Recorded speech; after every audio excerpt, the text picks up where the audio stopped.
She sat across from a man who had just told her 3 times what a piece of jewelry cost, not because she asked, because he wanted her to know. Nicole Torres, CEO, $1.8 billion company. Built from nothing, with her own hands, over 14 years. And Richard Ashworth was sliding a box across a white linen tablecloth like she was a deal he was closing. She looked at the necklace. Looked at him. Looked back at the necklace. Then she asked him one question. "What's my daughter's name?" He didn't even pause. "You don't have a daughter, I know," she said. "But you didn't hesitate. You didn't even wonder if you knew." She picked up her clutch, stood up. "You know my valuation, Richard. That's all you know."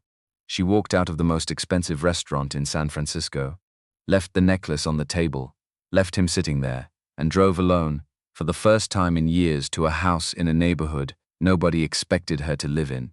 That night, she stopped on a sidewalk, and, through a lit window, everything changed.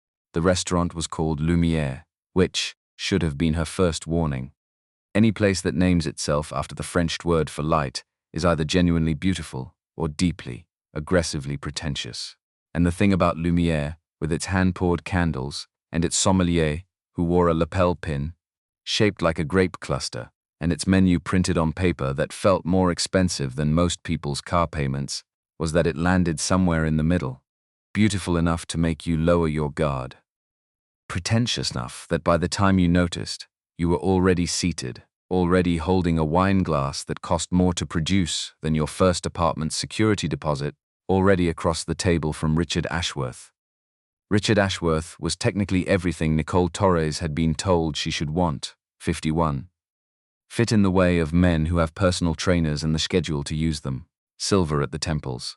A custom suit cut so precisely, it looked like he'd been born in it rather than purchased it. He had that quality Nicole had noticed in a certain category of powerful men, the ability to make you feel like the most interesting person in the room, while also, somehow communicating without saying so that he was the most important one. It was a skill, genuinely impressive. She could see the mechanism working and still feel it working, which was its own kind of achievement. She was giving him credit for the skill, and not much else, when the sommelier arrived. Richard barely glanced at the wine list. He had already had called ahead and decided, which Nicole knew because the sommelier said, with practiced reverence, that the Burgundy Mr. Ashworth had requested was ready, a 2011 from a producer she actually respected, which was the irritating thing. He had excellent taste. It made all of it worse somehow. His hand moved through the air with the unhurried confidence of a man who rarely reached for things that weren't already within reach. 2011. Same year I closed my first deal over 100 million. The broker thought I was bluffing, a slight smile, the smile of someone accustomed to the ends of his own anecdotes. I wasn't bluffing. Nicole said nothing. She lifted the glass, took a sip, and thought, the wine is genuinely very good. She thought, this is going to be a long evening. She thought, why am I here? She knew why she was here. Because Warren Sloan from her board had made the introduction over a breakfast she couldn't cancel, and because Warren had used the phrase complementary vision 3 times in one sentence, and because Nicole Torres was 41 years old and the CEO of a health technology company she had built from a rented conference room, and a laptop she still couldn't bring herself to replace. And somewhere along the way, everyone in her orbit had started treating her personal life like a merger opportunity. The appetizers arrived, something with scallops and a foam. Richard reached into the inside pocket of his jacket and produced a small box which he placed on the table with the deliberateness of a man who had rehearsed this moment and found it satisfying. He opened it. A necklace, platinum setting. Something simple-looking that Nicole clocked immediately as the opposite of simple. The jeweler called the design quiet confidence. He said it like a compliment directed at her, like he had studied her and arrived at this phrase, like it was the truest thing he could offer. Nicole looked at the necklace. She looked at Richard. She looked at the necklace again. She was quiet, yes. She had also testified before a Senate subcommittee on healthcare data privacy, had once told a venture capitalist who'd tried to lowball her in a term sheet negotiation that she'd memorized his cap table better than he had, and had done all of it without raising her voice. Quiet, sure. She didn't touch the box. Richard didn't seem to notice. He was in the pleasant middle distance of his own narrative, doing what felt to him like connection arranging pieces, demonstrating value, building towards something. What I'm seeing, he said, is a natural alignment. Meridian's data infrastructure combined with Ashworth Capital's distribution reached the optics alone would move markets. The optics. Nicole set her fork down, very carefully. The kind of careful that comes from deciding not to throw it. Richard? She kept her voice level. She was very good at level. Do you actually know anything about me? Not from a press profile, not from a cap table, something real. He smiled. Patient. The smile of a man who had fielded this kind of question before and considered it a charming obstacle. I know you built Meridian from a startup into a company valued at nearly $2 billion before you were 40. I know you're the most… What's my daughter's name? The smile paused. Half a second. Almost nothing. You don't have a daughter, he said. I know. She held his gaze. But you didn't pause to consider whether you knew. You didn't have to think about it at all. A beat. You know my valuation, Richard. That's all you know. She stood up. His hand moved across the table, not aggressive, just accustomed. Accustomed to the moment before someone's no, and the small adjustments available in that moment. Nicole. The necklace? She picked up her clutch. Keep it. Donate it. Throw it in the fountain out front. There was an actual fountain in Lumiere's lobby, which guests were apparently encouraged to wish upon. The irony was not lost on her. I genuinely don't care, she walked out. Through the lobby, past the fountain, past the valet stand, and directly to her own car, a black Audi she almost never drove because someone was always driving her somewhere. She sat in the front seat for a full minute without starting the engine. The leather smelled nearly new. The city glittered through the windshield, all that in different light. Her phone was already lighting up on the passenger seat. Her assistant, her PR manager, someone from the board. Richard himself, faster than she'd expected. She turned the phone face down, and she drove. She hadn't meant to end up in Coronado. That was the honest version which she had given no one, because the honest version sounded like a breakdown, and she had spent 14 years building a professional identity that did not permit visible breakdowns. Her team knew it as a real estate decision. Her CFO had flagged it as a liability in an email he'd marked high priority. Her mother had said, after a 5-second pause containing entire generations of expectation, "That neighborhood is very modest, darling." The real version was this. 4 months ago, after an 11-hour board meeting, Nicole had stood in the middle of her San Francisco penthouse at 10 in the evening, with her heels still on and a glass of sparkling water. She didn't remember pouring and thought very quietly, very clearly. The way you think things that are too honest to say aloud. If I disappeared right now, how long before anyone noticed? Not her assistant. Not the board. Someone who would notice because they missed her. She couldn't answer the question. That scared her more than anything that had ever happened in a boardroom. A week later, she bought a house in Coronado. 3 bedrooms, a narrow front porch, a neighborhood of military families and retired teachers, small yards with flags and wind chimes and the distant sound of the Pacific underneath everything else. Her real estate agent called it an eccentric choice. Her CFO flagged it. Her mother expressed measured concern. Nicole bought it anyway. She'd been living there for nearly 4 months. 3 days a week remote, the other days with a driver on the freeway and a calendar that didn't stop. The house was quiet in the mornings in a way her San Francisco apartment had never been quiet, genuinely quiet. Not just the muffled absence of a high floor above a city, but actual silence, with birds in it, and the smell of coffee, and the particular sound of a neighborhood getting on with its day. She had started making coffee by hand, instead of using the machine, which was perhaps the most revealing thing she could have told someone about how the last 4 months had changed her. And yet she told no one.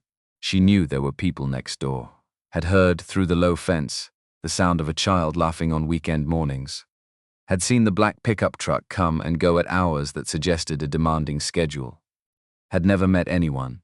Until tonight, without deciding to, she stopped on the sidewalk outside her own house, and everything shifted. It was the music she heard first, not loud, not demanding, just sound from a phone speaker, small and slightly tinny, some song she half recognized from more than a decade ago, unhurried and low. She was halfway between her car and her front door when it reached her, and then the laugh arrived. High, uncontained. The laugh of a child who is not performing for anyone, The kind that lives in the body rather than the throat and comes out in bursts because there is no other exit for it. And underneath, a man's voice, low, saying something she couldn't make out. Then more laughter. Then the sound of feet on hardwood. She didn't decide to look. She just looked. The curtains on the window next door weren't drawn. Warm lamplight spilled across the front walk, and through that rectangle of amber light, Nicole saw them. A man in navy, dress blues formal, pressed, the kind worn to official occasions, and a little girl in pajamas. Pink ones. The girl couldn't have been more than 7. Her feet were bare and planted on top of the man's shoes, and he was moving in slow, exaggerated circles, dipping her at intervals that were irregular enough to be surprising, and every time he dipped her, she grabbed his collar with both fists and made a sound that was half scream and half laugh and entirely joyful. He said something. She said something back. He laughed. Not a professional laugh.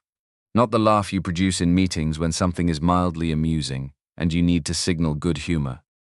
This was the other kind, the kind that catches you off guard, that starts somewhere below your chest and arrives in your face before you've decided to let it. Real. Unperformed. The laugh of a man who has briefly forgotten to be careful. Nicole stood on the sidewalk in a dress that had cost more than her first car, holding her clutch and the remains of a deeply unsatisfying evening, and she could not make herself walk the 8 steps to her own front door. She didn't know how long she stood there. Long enough for the song to end. Long enough for the man to scoop the little girl up. In one motion she went limp the way children go limp when they're surrendering to sleep, arms around his neck, all that small trust, and carry her out of the room. The window went still, warm and amber and quiet. Nicole finally moved.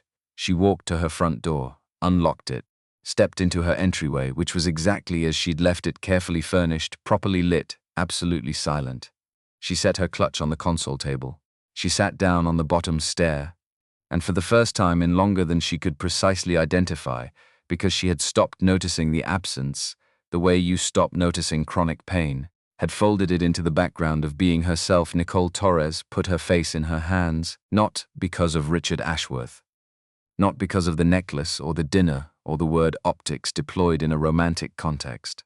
Because of a song from a phone speaker and a little girl in pink pajamas and a laugh that had no performance in it at all. She had forgotten for so long she'd nearly stopped knowing she'd forgotten that things like that existed. His name was Daniel Harris. She found that out the next morning at 6:10 a.m. When she opened her front door holding a coffee she'd forgotten was in her hand, and he was already in his driveway, loading a military duffel into the back of a black pickup. He looked up, not startled, just noticed her. She must have looked rough, because he looked at her for a beat with the kind of attention that isn't rude but isn't nothing. And then, morning, he glanced at the coffee in her hand. You just moved in a few months ago, right? I've seen your car. He stopped, extended his hand over the low fence between their yards. Daniel Harris, Nicole Torres. He nodded. And here was the thing she didn't quite understand until later. His face didn't change. No flicker of recognition. No micro-adjustment in posture. No quiet recalibration of whatever category he'd been placing her in. In Nicole's world, her name reliably produced a small shift in the people who heard it, something happening behind their eyes, some interior repositioning. His face did none of that. It just received her name and moved on. You doing okay? He said. What? You look a little. He tilted his head. Careful. Not unkind. Like maybe yesterday was a long one. Nicole laughed before she could stop herself. Actual laugh, involuntary. Yesterday was a very long day. I hear that. He zipped the duffel. Lily's still asleep. I've got maybe 15 minutes before chaos starts. Lily your daughter? Yeah. He said it the way people say the names of things they're most proud of, without preamble, without hedging. Just my daughter. Like the phrase contained everything necessary and nothing was missing. 7. Going on 40. She's already corrected my math twice this week. Nicole smiled. An actual one. The kind her face did without consulting her. Don't tell her she's right. Too late. The corner of his mouth moved. Just barely. I've got maybe 12 minutes now. She almost went inside. Should have. Instead, the words arrived before she'd decided on them. I saw you last night. Through the window. I wasn't being strange about it. I just pulled in and I heard the music and she stopped. Tried again. You were dancing with her. Something moved across his face. Quiet and private. The expression of a man stepping carefully over something he didn't want to disturb. She makes me do that, he said. Every time I come home in dress blues, she says we have to dance. I don't know where she got it from, a pause. Smaller, her mum. Probably, the way he said her mum. The past tense folded inside it, not explained, not expanded on. It looked like a good night, Nicole said instead. He nodded slowly. Yeah, long beat, it was. She learned the rest in pieces. Not from him, not directly, not at first. From Lily herself, who mentioned Mom in heaven with the matter-of-fact gravity that very young children sometimes carry about the largest things in their lives. The way they discussed dinosaurs or the deep ocean, enormous and real and entirely unsentimental. From Sandra Pacheco across the street, who had been a fixture in the neighborhood for 22 years, and who told the story with the eyes of someone who had already cried over it and kept a quiet watch over that family from her porch ever since. His wife's name had been Jennifer, gone 3 years ago. A car accident on a Tuesday afternoon, nothing dramatic, just the flat cruelty of physics and timing. Lily had been 4. Daniel had been 31, mid-career Navy, and suddenly a single father with a deployment rotation, and a daughter who woke up at night calling for someone who wasn't coming back. What Sandra didn't say, but what Nicole understood from the way she paused when she got to certain parts. He had handled it. Handled all of it, alone without asking for much, in the way that some people handle impossible things, not gracefully, not without cost, but completely. So completely that from the outside, it could look like it hadn't cost anything at all. Which was its own kind of warning if you knew how to read it. She also learned in the particular way you learn things not intended to flatter you, that he had no idea who she was. Confirmed this on a Saturday afternoon when Lily knocked on her door, not a tentative knock. The knock of someone who had considered the situation and decided to proceed. Nicole opened it. Lily stood on the front step with a math worksheet and the expression of someone who had weighed the options and found them all acceptable. She had her father's eyes, green, direct, carrying more information than they were required to share. Her reddish-brown hair was falling out of a braid that had started the day with ambition and lost the argument with gravity around noon. Dad said you probably have better things to do, Lily announced, settling herself at Nicole's kitchen table with the ease of someone who lived there. But I told him you look like someone who's good at fractions. Nicole looked at this child sitting in her kitchen. I built $1 billion company, she said, dry. I can manage fractions. Lily looked at her with complete and unself-conscious sincerity. What's $1 billion company? A very large math problem. Nicole pulled out the chair across from her. Show me the worksheet. 40 minutes later, Daniel appeared at her door in a paint-stained t-shirt, looking simultaneously embarrassed and resigned to a pattern he recognized and had failed to correct.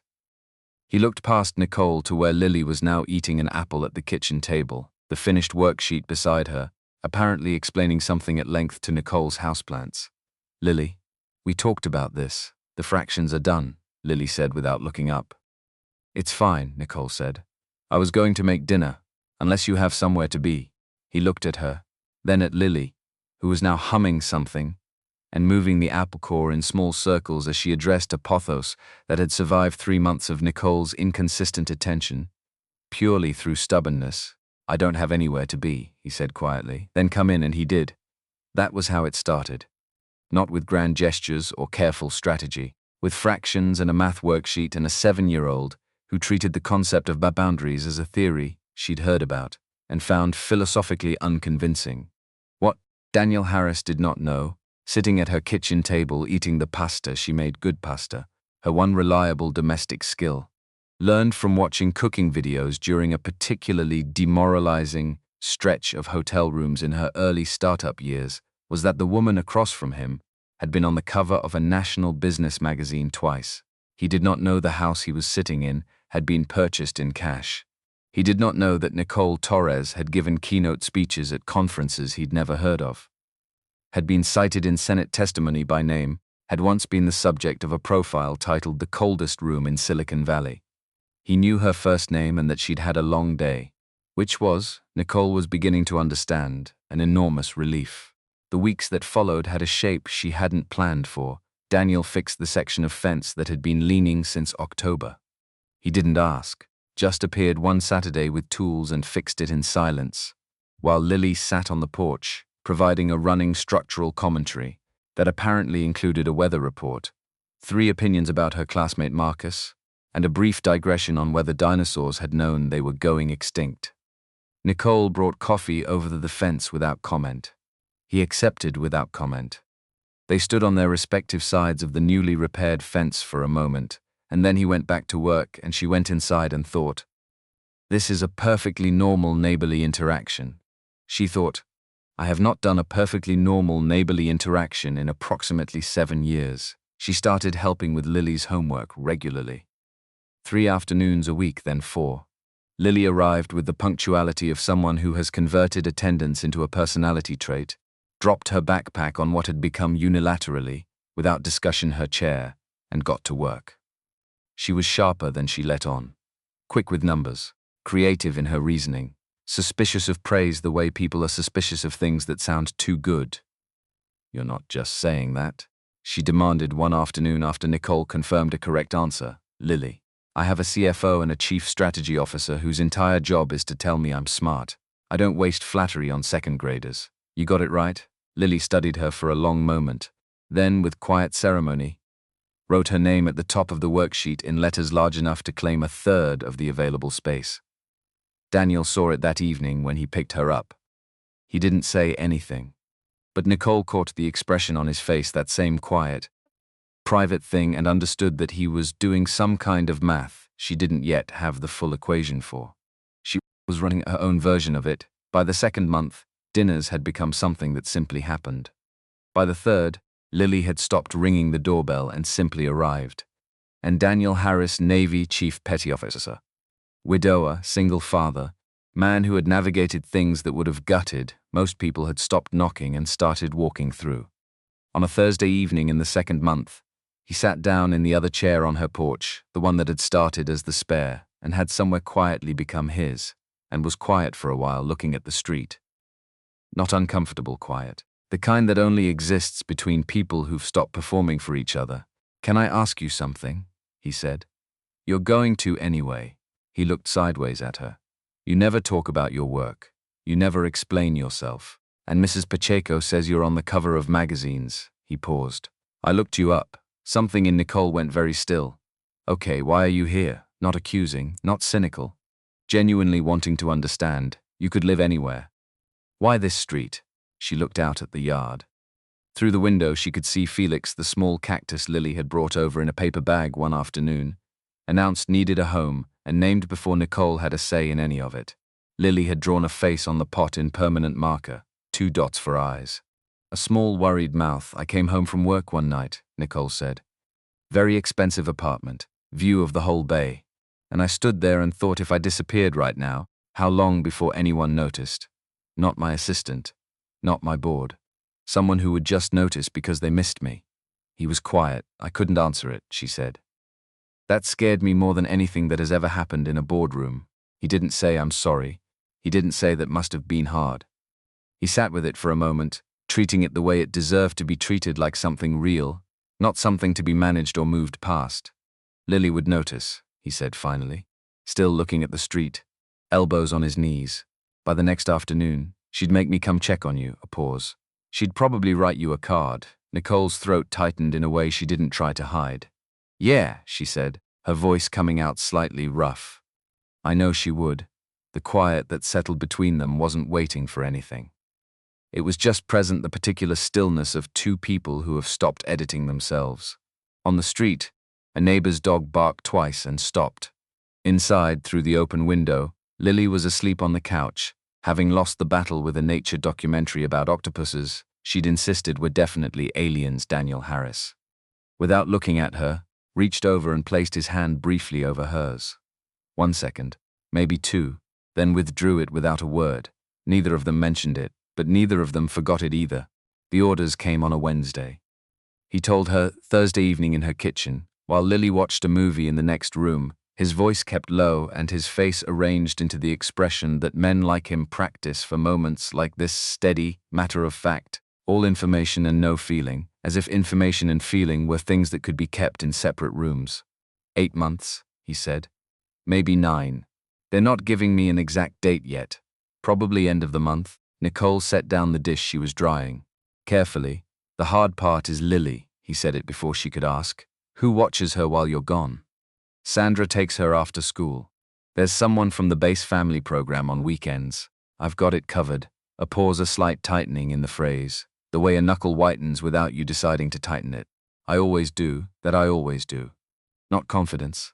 Something that had been rehearsed internally so many times it had become automatic, a thing said to the self, until it felt solid enough to say out loud. Nicole turned around. Daniel, I could help. With Lily, he shook his head before she finished. Nicole, I'm serious. I know you're serious. He stopped. You have a company to run. I work from home 3 days a week. I have flexibility most people don't. And I want to use it for her. She held his gaze. Let me help. He was quiet for a moment that had actual weight in it, not hostile, not comfortable, doing genuine work. The quiet of someone assessing the weight of a thing before deciding whether to trust it. She's not your responsibility, he said quietly. No, Nicole said, she's not. But she matters to me, and so do you. Lily appeared in the kitchen doorway in her socks, holding a juice box, having clearly heard enough through the wall to have arrived at fully developed opinions. Miss Nicole should watch me, she announced. She knows fractions and she makes good pasta, and she always does my braids the right kind of way.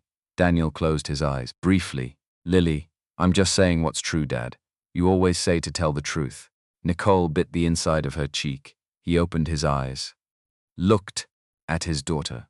Looked at Nicole. Looked back at his daughter with the expression of a man who has just understood that the vote has already happened and he was not on the ballot. We'll talk about it, he said. Lily looked at Nicole. Nicole looked at Lily.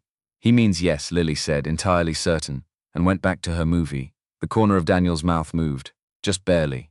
One small involuntary thing.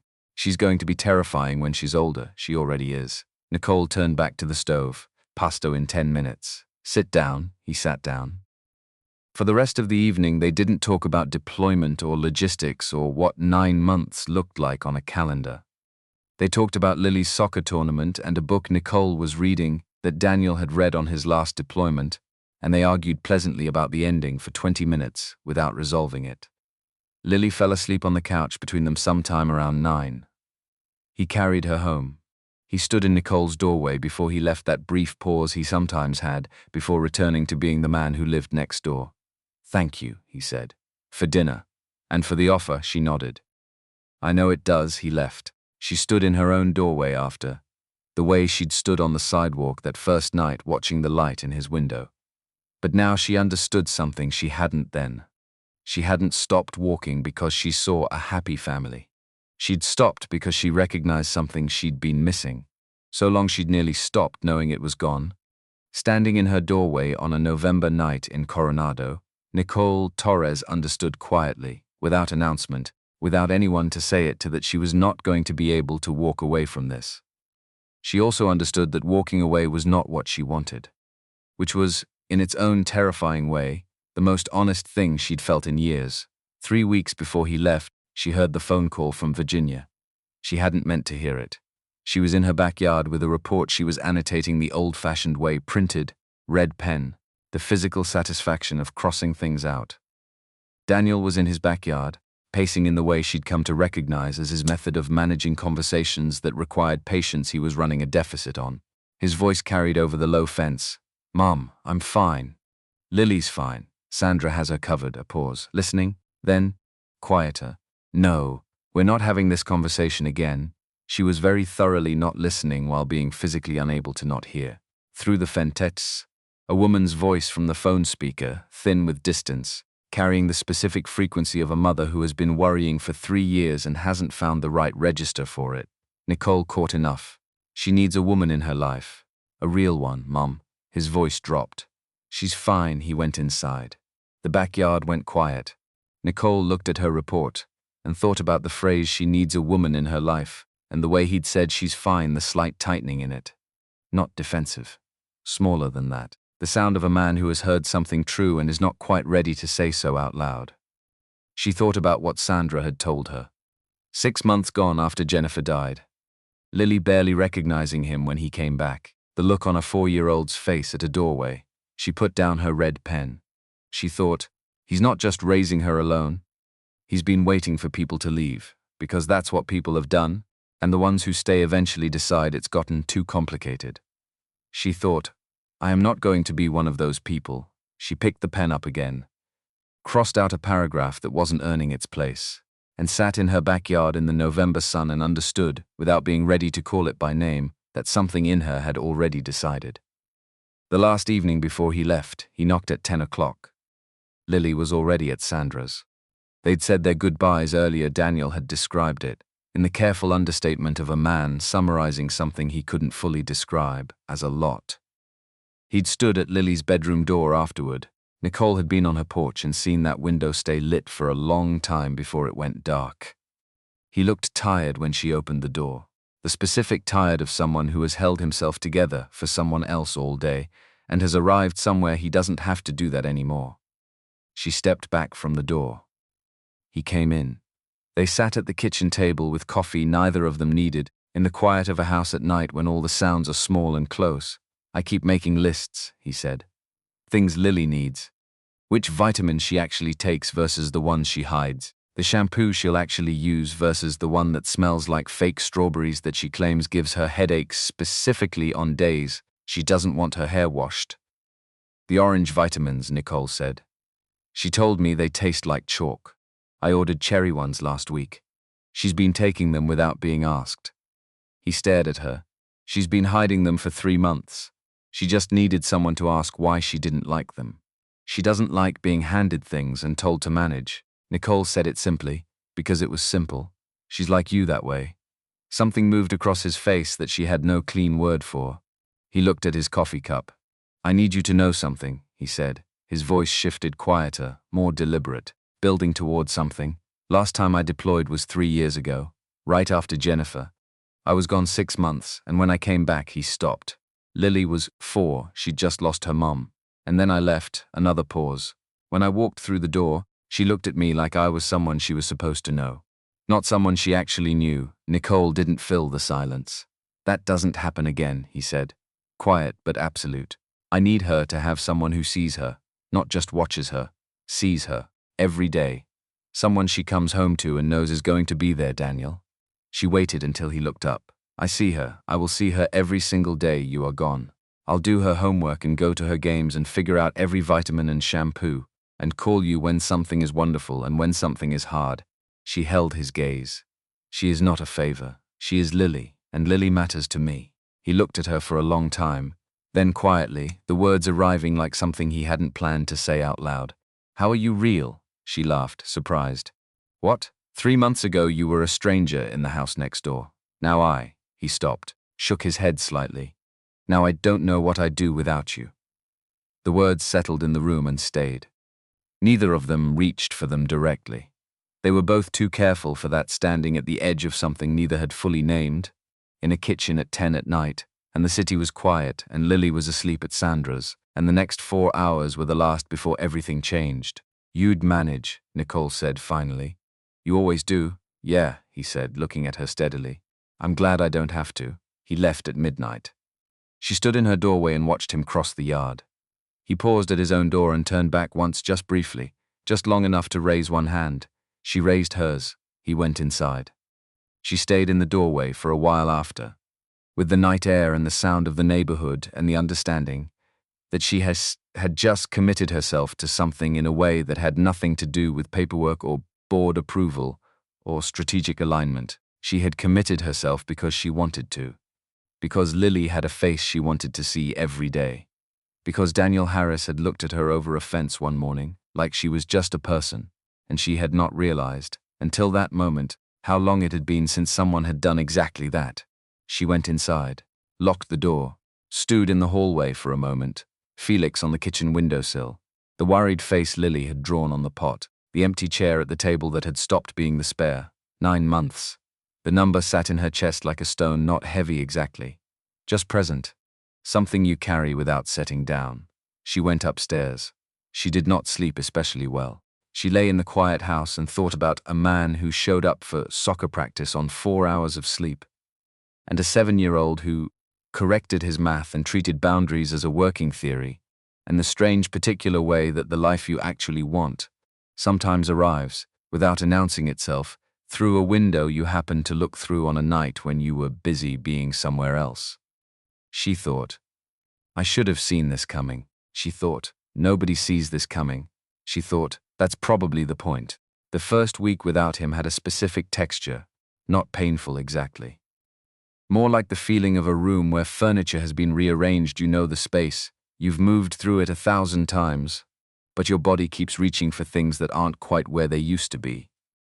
Nicole noticed it in small, embarrassing ways. The second coffee cup she automatically pulled from the cabinet on Monday morning before her brain caught up with her hands.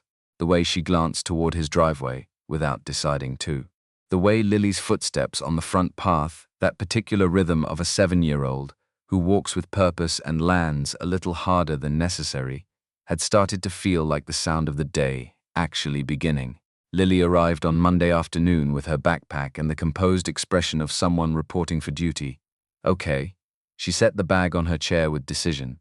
Dad said, I have to be good. You're always good. I'm not always good. No apology in it. Just accuracy. Sometimes I forget to listen and sometimes I don't eat the vegetables.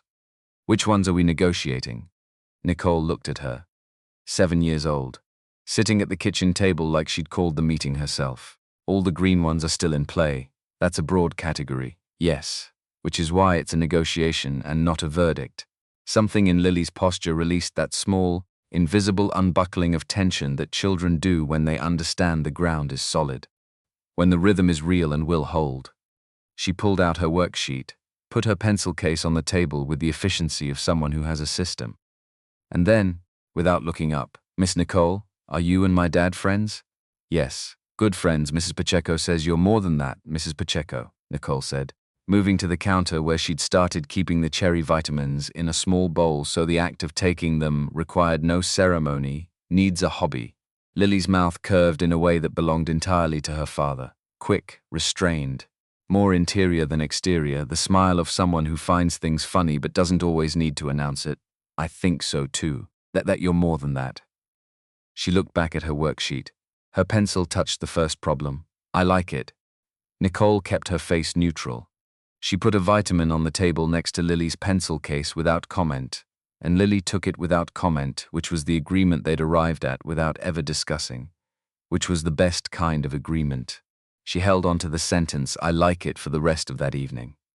Long after Lily went home with Sandra and the kitchen went quiet again, she carried it around like something found in a coat pocket, small, worth something, unexpectedly warm. The Tuesday after Daniel left, Nicole drove Lily to school for the first time. Lily had opinions about the route. She also had opinions about the radio station, which she expressed by reaching over and pressing the second preset button with the confidence of someone who lives in the car. The station that came on was playing something with a lot of synthesizer. Lily nodded approvingly. Dad lets me pick, she said. I figured. He pretends not to like it, but I can tell he does. Nicole glanced at her in the rearview mirror. Lily was looking out the window at the neighborhood going past, calm and observant, tracking things. How can you tell? Nicole asked. His hands. Lily said it like it was obvious. When he doesn't like music, his hands are just on the wheel. When he does like it, they move a little. Like he's tapping something invisible. Nicole thought about his hands. She thought about a lot of things in the car in the mornings. That first week, the half-mile to Lily's school feeling different from any commute she'd made in 14 years, smaller, more important, carrying a different kind of weight than anything on her usual calendar. She thought, this is the most consequential 10 minutes of my day. She thought, I didn't expect that. Wednesday she attended Lily's soccer practice. Stood on the sideline with Sandra while 8 7-year-olds attempted coordinated movement with mixed results. Lily was focused in a way the other kids weren't, not faster necessarily, but more deliberate, the way Daniel was deliberate, like she was running a quiet calculation alongside the physical action.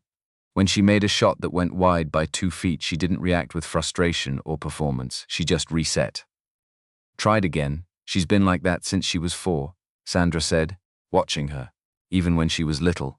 When something didn't work, she'd just recalibrate. Sandra paused. She gets that from him. Nicole watched Lily line up for another attempt. I know, she said. By the end of the first week, something had settled into place. Not the grief of absence. Daniel had only been gone 7 days, and she had no right to call it grief, but a new configuration of the days. The shape of a week that had Lily in it 4 afternoons, that had soccer on Saturdays and homework on Wednesdays, and the Tuesday morning drive with the synthesizer radio station, and Lily's quiet narration of everything she noticed out the window.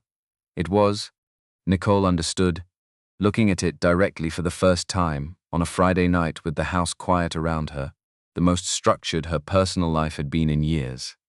Not because someone had scheduled it, because it mattered enough to show up, for on purpose, every time, without needing to be reminded. She called Daniel that night. Not their scheduled call, just called. The connection took longer than usual. When his face appeared on the screen, he looked alert in the way she was learning to read as his operational mode, not tense, just present at a frequency that cost something. "Everything okay?" he said immediately. "Everything's fine. Lily's at Sandra's. She stopped. "I wanted to tell you she took the vitamin again, 3rd day in a row, and her shot at practice Wednesday was close. She's going to get it." He looked at her through the screen. Something in his expression shifted by a fraction, something releasing very slightly, the way a held breath releases without you announcing it. "You went to practice?"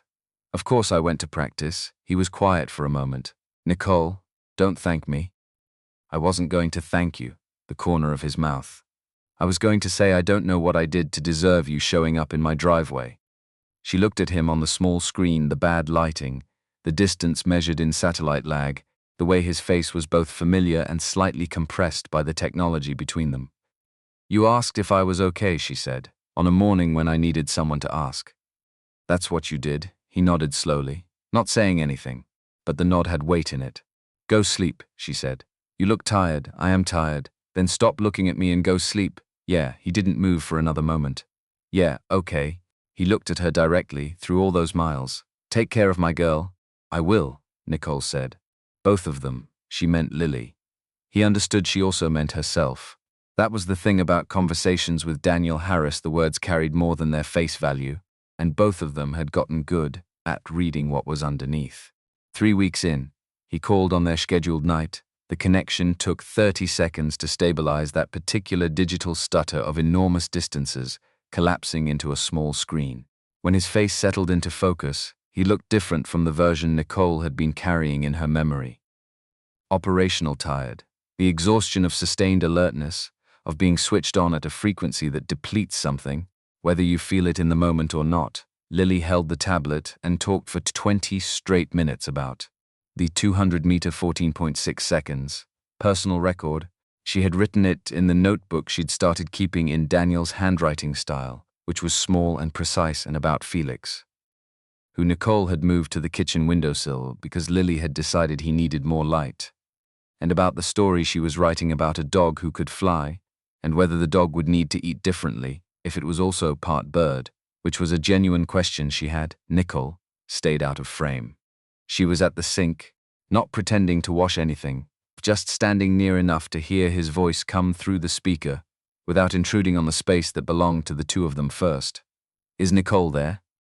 Daniel said eventually. Lily turned the tablet. Nicole leaned into the frame. He looked at her with the same quick assessment he'd used since the first morning, taking in her face, reading what was there, what had shifted. "Hey," he said. "Hey." She kept it simple. She broke her record in the 200-meter last Saturday, has been conducting extensive philosophical research into the green vegetable category. Felix appears to be thriving in his new location by the window, though Lily checks on him 3 times a day, and I think he's developing a complex about it. He laughed. The real one unguarded, riving through the pixels, slightly broken by compression and still doing its thing in her chest, that sideways shift she'd stopped pretending not to notice. "Thank you," he said, looking at her. "Stop thanking me. I'll stop when I mean it less." Lily made a face of theatrical suffering between them. "You're both being weird, Dad. Tell me about the ocean." So he told her about the ocean. The blue at certain latitudes, not a postcard blue. Something denser. Something that understood it went deeper than light could follow. The way the stars looked without a city's competition. The way the ship moved at night, which felt different from how it moved in daylight, slower somehow, even when it wasn't. Nicole stood at the sink and didn't pretend otherwise. She just let his voice come through the speaker and fill the kitchen the way a voice does when you're not in the same physical space as the person it belongs to. More present somehow, more deliberate. You hear it differently when there's distance involved. You understand what it means to hear it at all. She understood, standing at the kitchen sink on a Tuesday night in Coronado, what Daniel Harris meant to her. Not abstractly, specifically, the kind of understanding that doesn't leave room for hedging or careful management of how you present it to yourself. She turned back to the sink and thought, well, okay then. The calls after that came on a rotating schedule dependent on connectivity and the operational rhythms of a naval deployment thousands of miles away. Daniel was reliable when he could be and unreachable when he couldn't, and Nicole learned to hold both realities without filling the gaps with fear. When he was reachable, they talked. When he wasn't, she carried forward. Some nights the connection was clear enough that she could see the details of our face, the slight changes accumulating over weeks, the way a person shifts when they're living in a different register than usual. Some nights the call dropped 3 times before they gave up and he sent a text instead. Lily okay? And she sent back, perfect. Took the vitamin. Made me watch a documentary about bats. And he sent back a single emoji, the laughing one. And she carried that small thing around for the rest of the evening with the disproportionate warmth that she had decided to stop being embarrassed about. Lily had made a paper chain on the first day, 63 links she had counted on her fingers and Sandra's fingers, and then recounted with Nicole's fingers to be sure. 1 link torn off every morning before school, deposited in a jar she'd labeled Days Till Dad in purple permanent marker. The jar sat on Nicole's kitchen counter because that was where Lily spent her mornings, and that was where the ritual took place, and no one had discussed this arrangement because no discussion was needed. Every morning, Nicole watched Lily tear 1 link off with the focused seriousness of someone performing something that mattered, and every morning she thought, I am the person who witnesses this, who is here for this. That is not a small thing. The first article ran on a Thursday small, a tech blog item, the kind of content that dressed itself as industry news and lived in the gap between what it said and what it implied. Nicole Torres, CEO of Meridian Health Tech, had been photographed at a youth soccer tournament in Coronado 3 weekends running. The item noted this with studied casualness that was doing a great deal of work. She read it on her phone over coffee and set the phone down and thought, this is background noise. This is fine. The second piece was not background noise. It ran in a financial magazine she actually respected, which made it worse. The headline, Meridian's CEO. Leadership questions as personal life draws scrutiny had been carefully constructed to be maximally damaging while remaining technically arguable. The body of the piece was 3,000 words of forensic euphemism. Sources close to the Meridian family, which meant her mother, almost certainly her mother, because no one else with access to that phrase had both the information and the motive, had expressed concern about recent lifestyle choices and the CEO's apparent attachment to a community near Naval Air Station North Island. The phrase low-income community appeared twice, once in a quote, once as what was presenting itself as a neutral descriptor, low-income community. Nicole read it standing in her kitchen at 6 in the morning with Lily asleep in the guest room because it was easier on school nights and Sandra had an early appointment. Low-income community. This street. These houses. The flags and the wind chimes and Sandra's cookies on Tuesdays. And the sound of someone getting up at 5 a.m. because the Navy doesn't negotiate schedules. Low-income community, as if proximity to people who didn't have waterfront penthouses was itself a kind of contamination. As if the people on this street were a symptom rather than the point. She put the phone face down, picked it up again, read the sentence again, put it down more carefully this time. The kind of carefully that means you have made a decision not to throw it. Miss Nicole, Lily, was in the kitchen doorway. Hair at maximum entropy, 1 sock half off, squinting against the light in the particular way of someone woken before they were ready. Why are you up? Early meeting, automatic. The lie of someone whose professional reflexes are faster than her personal ones. I couldn't sleep. Lily padded to the windowsill and checked on Felix with the focus of someone reviewing a charge under their care. He was fine. He was always fine. He was a cactus. He looks good, she said. He looks exactly like he always looks. That's how you know he's good. She turned around, looked at Nicole with those collecting direct eyes. Miss Nicole, are you okay? Not are you tired, not what's wrong, just are you okay? With the weight of someone who has learned that the question itself is sometimes the whole thing. Yes, Nicole said. Lily held the look for a moment, measuring, assessing with an instrument Nicole couldn't see. Then, okay. But you can tell me if you're not. The back of Nicole's throat went tight in a way that had nothing to do with the article or the journalist or whoever had given access to her mother's concern. I know, she said. I know I can. Lily climbed up onto the counter stool, put her chin in her hands in the gesture Nicole had come to recognize as her settling-in pose. Can we have eggs? The scrambled kind? Yes, with the cheese inside. Yes, I'll watch so I can learn. Nicole got the eggs. Outside, a car started. Someone leaving early, living an ordinary life on an ordinary street that had just been called a liability in a national publication. She cracked the first egg and thought about what it would cost her to walk away from this. She thought about what it would cost her to stay. And then Lily said, in the conversational tone of a child who doesn't know she's saying something that matters, Dad says the best things in life are the ones worth fighting for. Nicole looked at her. He says it about soccer, Lily continued, watching the egg hit the pan with the focused attention of a serious apprentice. And about me. He says it a lot. A pause while she reached for her juice. I think he'd say it about you too. The pan went on the stove. The eggs went in. And somewhere between the first egg and the second, without announcement or drama, Nicole made a decision. The way real decisions get made, not in the bright moment, but in the accumulation of smaller ones and then all at once. She was not going to be a person who ran from this. She had built a $2 billion company. She could survive a magazine article. What she could not survive, and she understood this now with the certainty of someone who has finally located the thing they've been searching for, without knowing they were searching, was losing this kitchen, this street, this small and specific life that had somehow become the truest thing she'd lived in years. She made the eggs. She made them well. Lily watched with professional attention and asked 3 clarifying questions about cheese distribution. They ate at the counter together in the early morning light, and Nicole thought, I am going to fight for this. I am going to fight for this the same way I fought for everything else that mattered. Harder, maybe. Because this time I know what I'm fighting for. The calls from her board started the following week.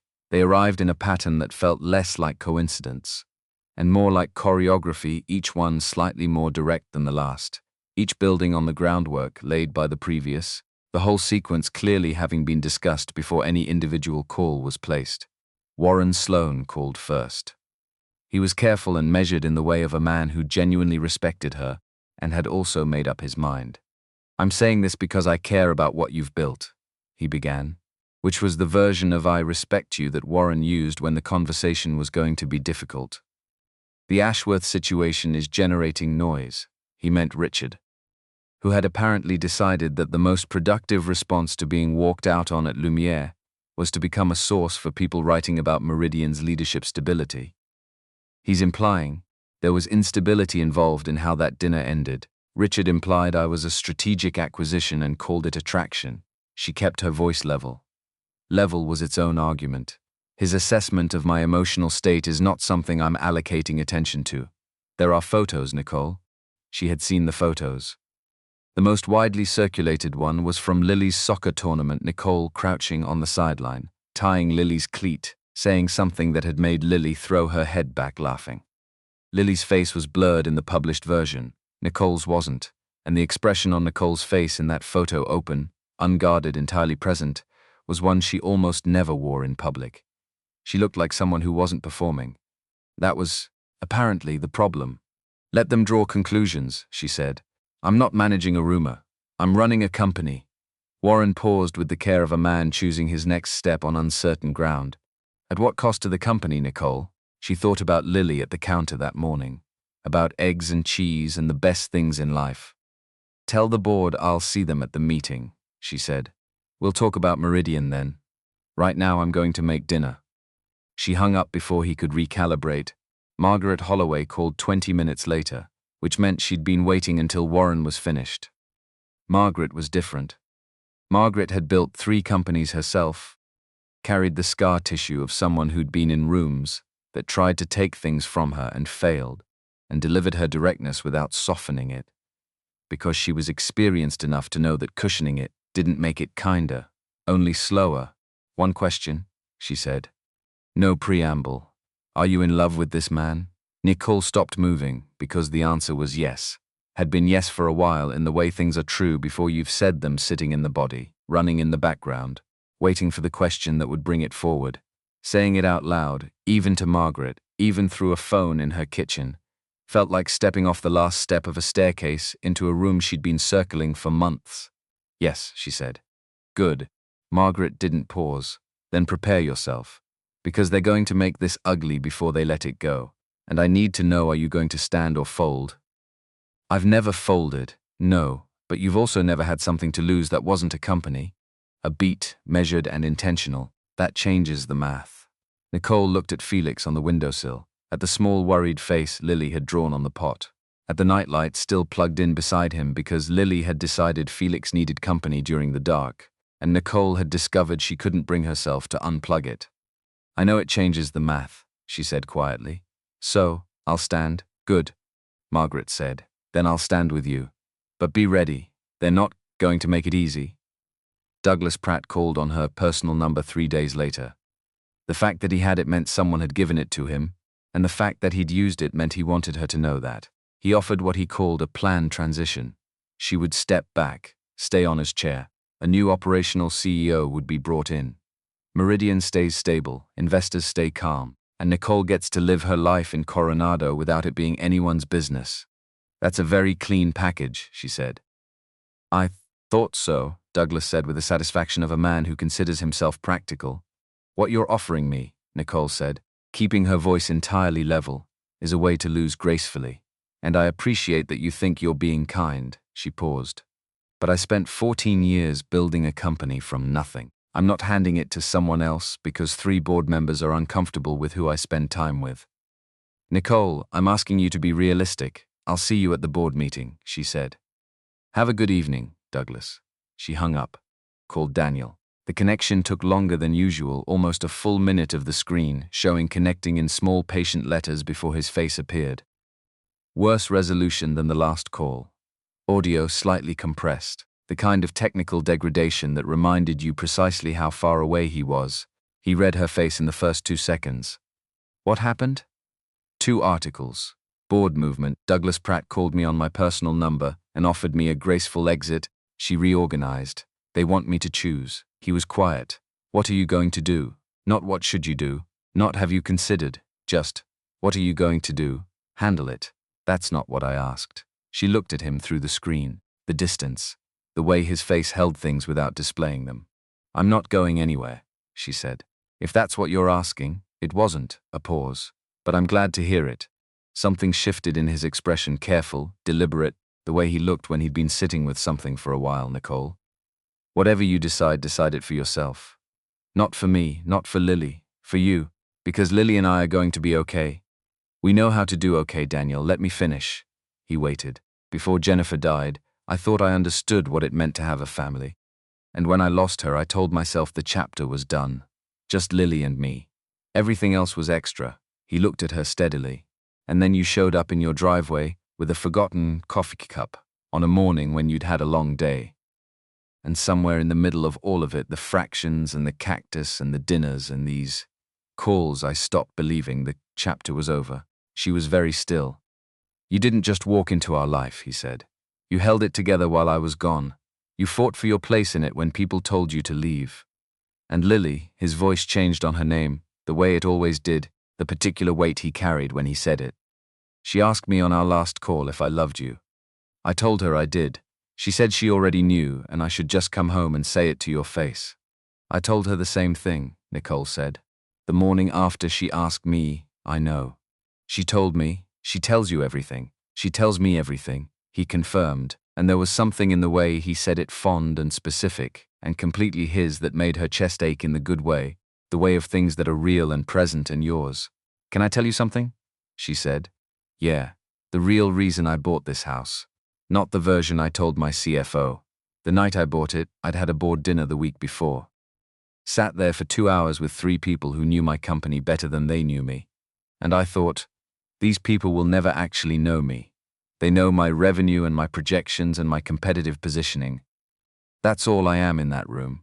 She exhaled, and then I moved next door to a man who looked at me over a fence on a morning when I needed someone to see me, and he just did. Without knowing who I was, without needing me to be useful, she held his gaze through the screen. When people ask what I'm choosing, the answer is that I'm choosing the first thing in my adult life that has ever felt completely real.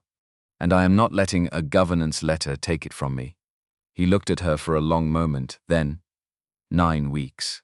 That's how much time I have left. She hadn't known the exact number. She'd been counting forward without a fixed point.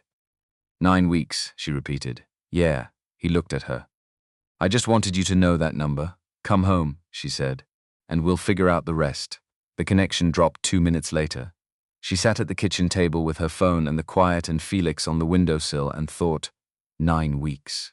The number was a stone in her pocket. Not heavy, just there. Something she would know the shape of, for every one of the 63 days between now and then. Dorothy Harris arrived on a Thursday without calling ahead. This was, Nicole would later understand, entirely consistent with who Dorothy was, a 62-year-old woman from Roanoke, Virginia, who had raised 2 children largely alone after her husband's long illness, who maintained her own car, who said what she meant in the tone of someone who had concluded decades ago that the time saved by directness was worth the occasional discomfort it caused. Lily saw her first, came running across the lawn with a velocity that confirmed Dorothy was not entirely unexpected to her, even if Nicole had received no warning. Grandma Dorothy. Dorothy caught her, held her at arm's length with the focused attention of someone conducting a thorough inspection. You've grown, stated. Factual. Then, over Lily's shoulder, she looked at Nicole standing on the porch with the expression of a woman who has driven 9 hours, for reasons that are only partly visible on the surface. Sandra had provided context. Enough context that Dorothy had packed a bag and come.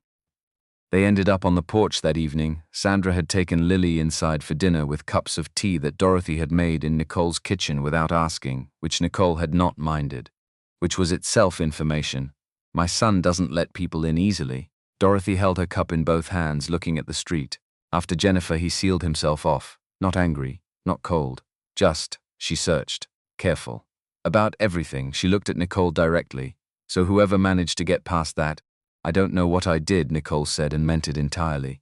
I made coffee, helped with homework, showed up, that's all of it. Dorothy said it like someone confirming something she'd always known. That's the whole thing. A pause. Then, but I need to ask you something. And I need you to be honest with me. Nicole waited. Are you here because you feel something real for my son? Or are you going through something, and my granddaughter happens to be convenient? The question had the weight of something considered carefully before being deployed. And no accusation in it. Just the directness of a woman who had seen enough to know the difference and cared enough to ask. Nicole didn't answer immediately. The immediately available answer wasn't the complete one, and Dorothy was the kind of person who would know the difference. Both, she said finally. When I started, honestly, what part of it was that I was going through something, that I needed something I didn't have language for yet. She held Dorothy's gaze, but that part ended pretty quickly. What's left is just I want to be here. Not because it solves anything for me, because it's where I want to be. Dorothy measured it. The way you measure something when the instrument has been calibrated by loss. Then she nodded. Once. Slow. Good. She looked back at the street. Because that girl in there has already lost enough. Dorothy stayed 3 days. She cooked dinner on the second night without asking, pot roast and roasted carrots and biscuits, from a recipe she carried entirely in her hands. No written instructions, the kind of cooking that belongs to someone who has made it enough times that the knowledge lives in the body. It was the most comfort Nicole had felt at a table in years. She ate 2 helpings and Dorothy watched, with the satisfaction of someone whose purpose has been served. On the 3rd morning, loading her bag into the Subaru in the driveway, Dorothy looked at Nicole over the hood of the car and said quietly, he's been waiting 3 years for people to leave. You show up, you stay a little, things get complicated, and then people decide it's too much. He doesn't say this. He would never say this. But some part of him is always already waiting for the part where you decide it's too much. Nicole stood on her side of the car and took that in. I'm not leaving, she said. I know. Dorothy didn't say it as reassurance. She said it the way you confirm a calculation you've already run. That's why I drove 9 hours. She got in, pulled out of the driveway. The Subaru rounded the corner and was gone. Nicole stood where she was for a moment. Then she went inside and sat at the kitchen table and understood clearly, without comfort available yet, that she had just been told something essential about the man she loved. Not from him. From the woman who had watched him survive the unsurvivable and come out careful and sealed, and still getting up at 5 a.m., and still coaching soccer on 4 hours of sleep, and still dancing with his daughter in dress blues, because she said it was required. She thought about how long she'd spent wanting people to stop being surprised by who she was. She thought, we've been doing the same math, from different directions, toward the same answer. The formal letter arrived by courier on a Tuesday morning 3 weeks after Dorothy left, 3 pages. Cream paper, the kind of stationery that signals institutional seriousness, signed by Warren Sloan, Douglas Pratt, and Sylvia Cole, whose presence on the letter clarified its origin more precisely than any return address, because Sylvia had been a close friend of Nicole's mother for 2 decades, and her signature here was not a coincidence. The letter called itself a governance review. In plain language, and Nicole had been reading corporate language long enough to translate in real time, it was a careful ultimatum. Questions about leadership focus, reputational risk, stakeholder confidence, the photographs cited, the cancelled dinner with Richard Ashworth framed, with remarkable delicacy, as a missed strategic relationship opportunity. And near the end, the sentence that was the truest thing in the document, even dressed as concern. The board has a responsibility to ensure that personal circumstances do not compromise the objectivity and independence required of a chief executive. Personal circumstances. Nicole read it twice at the kitchen table. Lily was at school. The house was quiet. Felix was on the windowsill.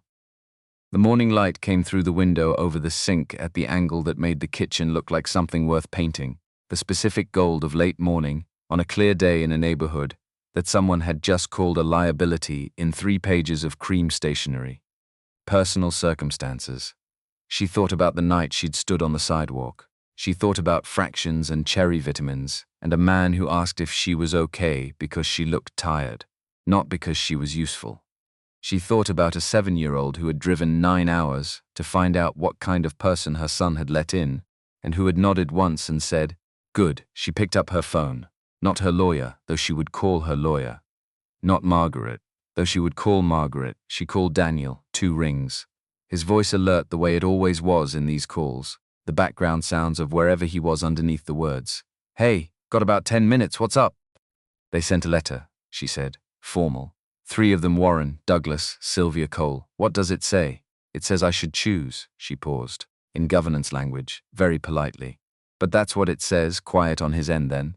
"And? Nothing yet. I know what I want. I know what I'm going to do." She stopped. "I just needed to tell you before I told anyone else. I wanted you to know first." The pause that followed was longer. She could hear him thinking, the deliberateness of someone choosing a tool for a specific task. "Whatever you decide," he said, "decide it for the right reasons. Not for me. Not for Lily. Because we're going to be okay. We know how to be okay, Daniel. Let me finish. A breath. I don't want to be the reason you give up something you built with 14 years of your life. Stop, not sharp, just definite. Can I tell you something? Yeah. I had a board dinner the week before I bought this house.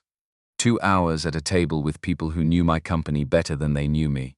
And I sat there and I thought, this is what my world looks like. These are my people. And what I felt was nothing.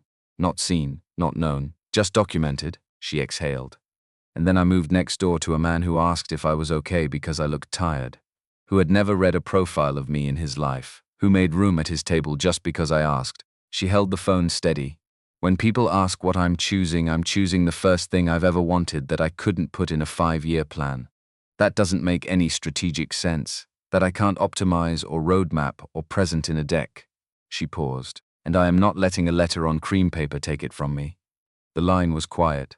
9 weeks, he said. "I've got 9 weeks left, I know. Come home," he said, and then stopped, because the word had arrived and neither of them had used it carelessly before. "To Coronado," he added, quieter. "Come back to Coronado. I'm already here," she said. 9 weeks. "Come back, yeah," he said. Something different in his voice, now lower, settled. The sound of something that has been held carefully for a long time and has just been put down somewhere safe. Yeah. I will. She sat at the kitchen table after the call with the letter and the phone, and Felix on the windowsill and this jar of paper links on the counter, and thought, 9 weeks, 63 days, 63 mornings of tearing one link off the chain, 63 afternoons of homework and vitamins and whatever Lily had decided to narrate that day. She could hold 63 days. She had built a company from nothing. She could hold 63 days. She met with her lawyer on Friday, her communications team on Monday, Margaret for coffee on Wednesday morning, which was less a strategy session and more the conversation of two people who had been in enough rooms together to skip the preliminary positioning. When you walk into that boardroom, Margaret said, at the end, as Nicole was putting her coat on, don't lead with the numbers. They know the numbers. The numbers aren't the argument that moves Fisher and Aldridge. She held Nicole's gaze. What moves undecided people is truth. The kind that costs something to say, a pause. You know what that is. You've been living it for 9 months. Nicole drove back to Coronado, picked up Lily from Sandra's. Lily assessed her face in 1 second flat and said, you look tired, the good kind of tired? Yeah, like when Dad comes back from a long run, where something hard happened but it was supposed to be hard. Nicole looked at this child, who was 7 years old, who had apparently developed a taxonomy of productive exhaustion that most adults couldn't articulate. That's exactly what it is, she said. Lily nodded like this was settled. Come on. Mrs. Pacheco made something, and Nicole let herself be pulled across the street toward warmth and food and the understanding that the hard day was over and the next one hadn't started yet. Because sometimes the most important thing is to let a 7-year-old lead you toward the thing that's right in front of you. Because that is its own kind of wisdom, the wisdom of people who have not yet learned to complicate the present moment with everything surrounding it. The wisdom of people who are simply, completely, where they are. 9 weeks became 7 without ceremony, which was how time worked when you were paying close attention to it. Not in dramatic increments. In the ordinary accumulation of days that were each just a day, until you counted backward and found the distance had shortened without announcement. 7 became 5. 5 became 3. 3 became 1 week, and then the week cracked open into its individual days, and Lily's paper chain, maintained with the ritual consistency of someone performing something liturgical, came down to 4 links, then 3, then 2, each torn off in the morning with a deliberateness that was nothing like the quick efficiency of the earlier weeks. She was savoring them now, feeling the weight of each one before she put it in the jar. Nicole noticed this without saying anything about it. The way you notice things that are doing important work and understand that the most useful thing you can do is not interrupt. 2 days out, on a Friday morning before school, Lily came to breakfast carrying the poster board she'd been working on for 3 evenings face down whenever Nicole tried to look, protected with the authority of a creative director managing a sensitive project. It's not ready, she had said each time, in the tone of someone who knows exactly when something is ready and will not be rushed. Now she carried it rolled under her arm like a blueprint. The jar of paper links sat on the counter with 2 remaining, and Lily looked at it and then looked at Nicole, and then sat down at the table with the composure of someone who has been waiting for a specific morning and has recognized it when it arrived. What exactly is in that banner? Nicole set Lily's breakfast down. You'll see it when Dad sees it. You're going to make me wait. It's more dramatic that way. Lily ate her eggs without looking up.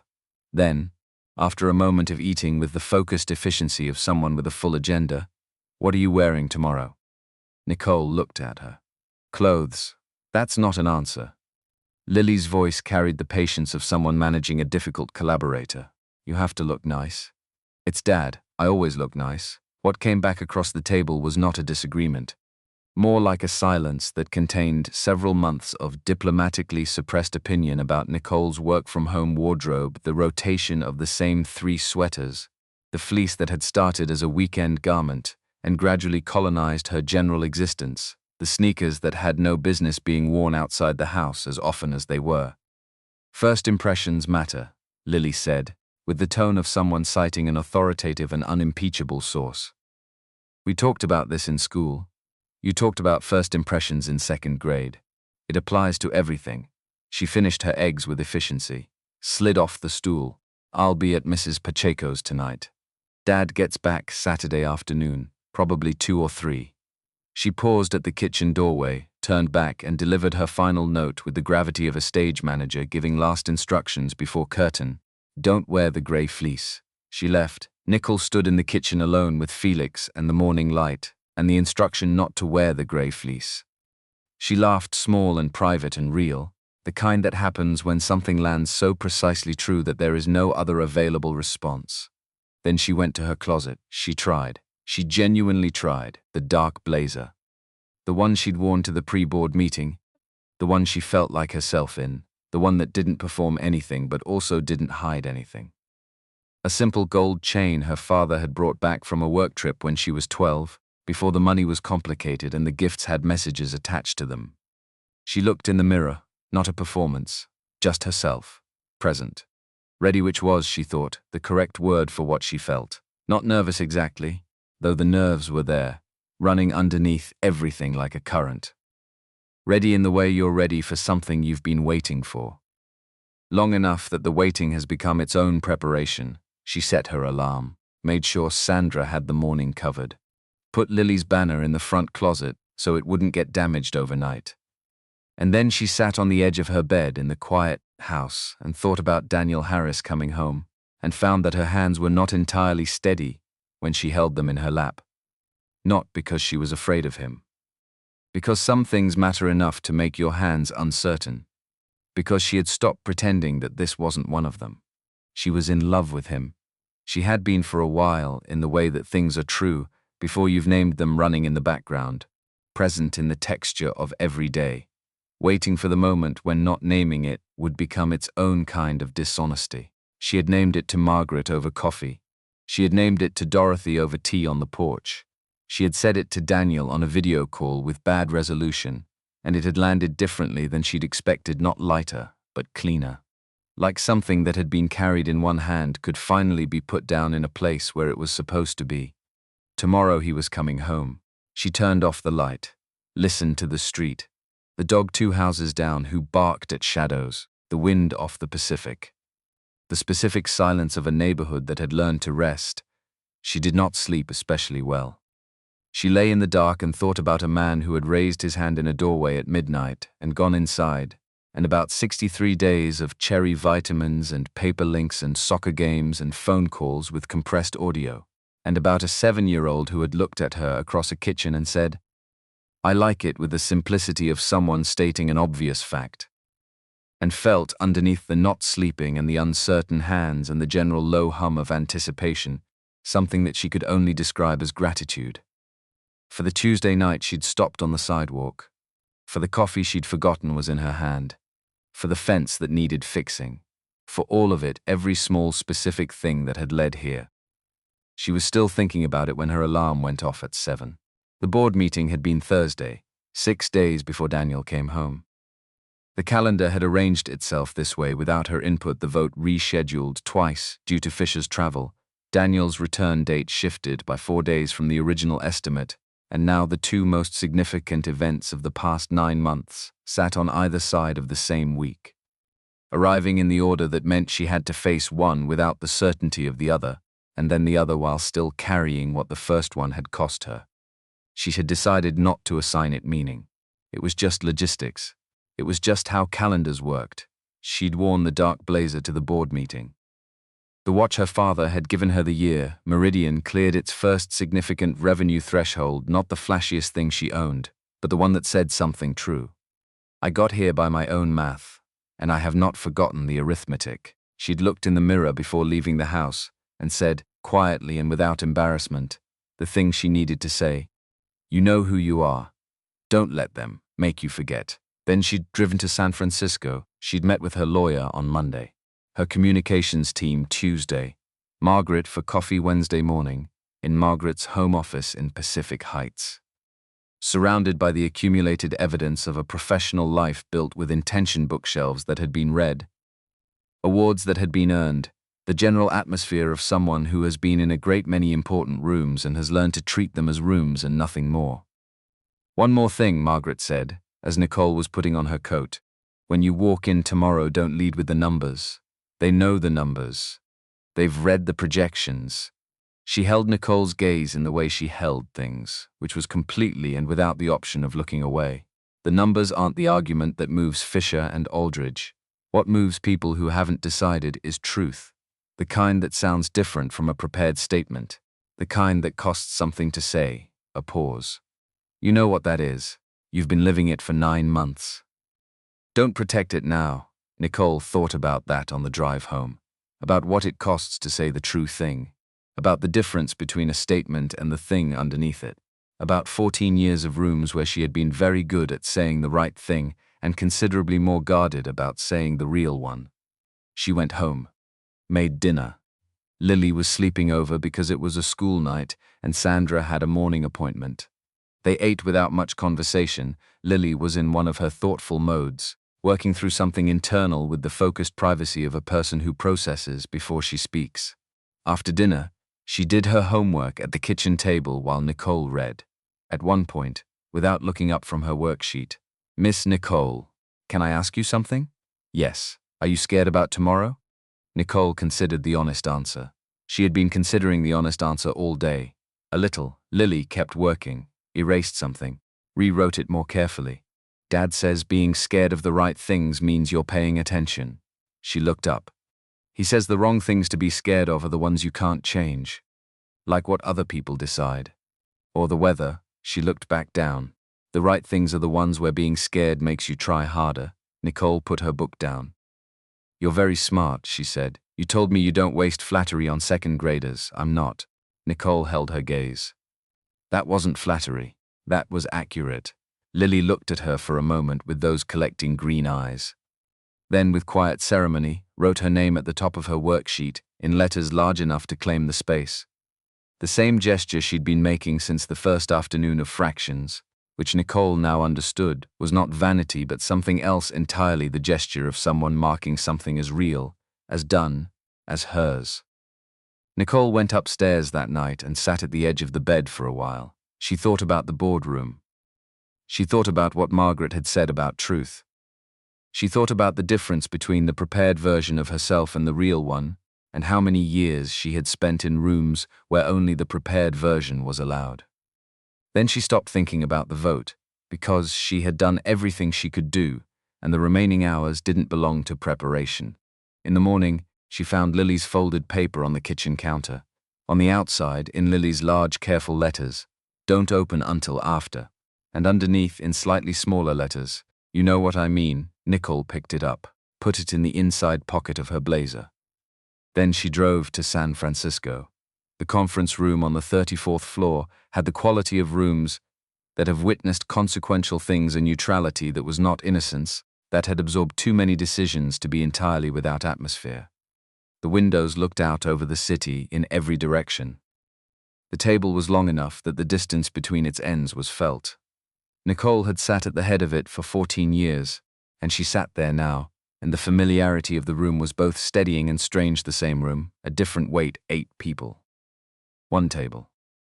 All the relevant math. Warren opened the meeting with the precision she had always respected in him: thorough, procedurally fair, doing the job he believed was his without personal cruelty. He covered the governance review language, the formal motion, the procedural steps.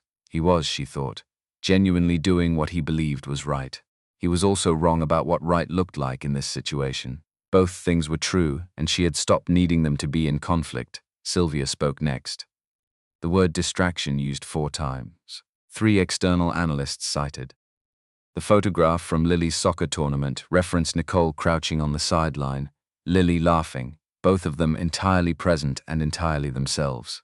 The photograph held up not as evidence of misconduct but as evidence of something softer and more damning, that you appear to have a life you are choosing. Douglas said nothing. He had placed his bet and was waiting. Fisher and Aldridge listened with the focused neutrality of undecided people who understood that what happened next was going to be the deciding thing. Remy Okafor looked at the table and said nothing, which said everything. Margaret held Nicole's gaze for half a second when their eyes met. "Don't lead with the numbers," Warren finished. "The board will hear from you now." Nicole stood. She did not open the folder on the table in front of her. She had brought it. She would use it. But not yet. Not first. I want to tell you about a Tuesday night in November, she said. The particular silence of people who had been expecting a different opening settled over the room.